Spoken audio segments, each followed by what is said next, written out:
We're continuing to learn more about the impact of the deadly flooding happening all across the area. But back here in Austin, city leaders are pushing to help those in flood-prone areas with flood insurance. Mayor Pro Tem Vanessa Fuentes joins us now to talk about this pilot program despite losing federal funding. So yes, thank you for being here. Thank you for having me. And through a budget amendment, you really helped lead that initiative to bring a flood insurance pilot program to flood-prone areas of our city.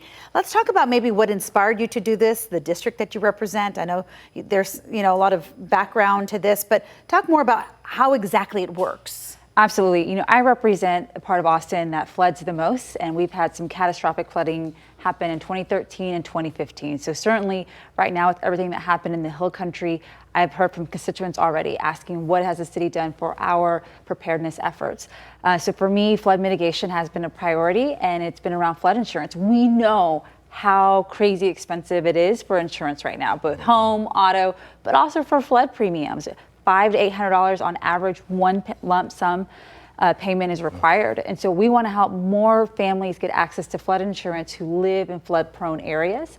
And so you have to live in a flood prone area. You have to be low income as well. And we're just, this is a pilot effort. We're figuring out how can we help those in that protection. Let's talk about federal cuts. The city of Austin expects to lose about $50 million over time. And of course, this money would go towards flood mitigation in the city. What are the short-term, what are the long-term effects of losing that kind of money? Oh, it's incredibly frustrating. Losing a $50 million FEMA grant from the federal government, it's devastating for our community because that would have helped with flood mitigation for important infrastructure. So our Austin Energy plant and our water treatment facility, think about what happened this weekend with the flooding that we experienced. If that hit our power grid and our water systems, what that would do to our community. So having this important hardening of our infrastructure is absolutely key. It is incredibly frustrating as a local leader to lose that amount because I know just how important it is to the resilience of our community. And last year, you helped pass a resolution to improve flood mitigation efforts. What were some of the more notable results of that?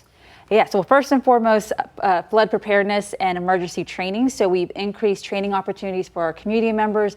We have more drainage improvement projects coming online.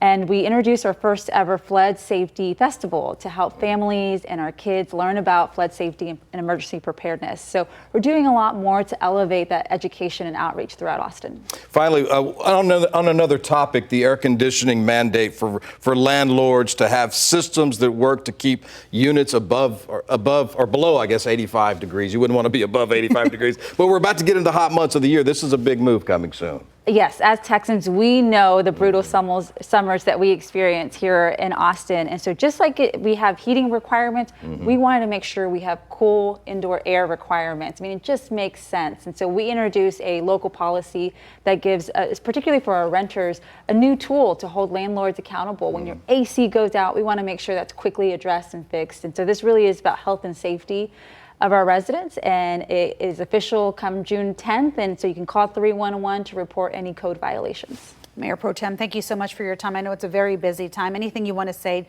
to the people and everyone that with everything that's been going on? Oh, my heart goes out to the families, especially in our Hill Country. I was raised in the Hill Country and certainly understand how devastating this impact has been. We all have felt it, and so my thoughts, my prayers, and just know that I'm thinking of everyone right now. Thank you so much. Thanks for being here this morning. Thank you.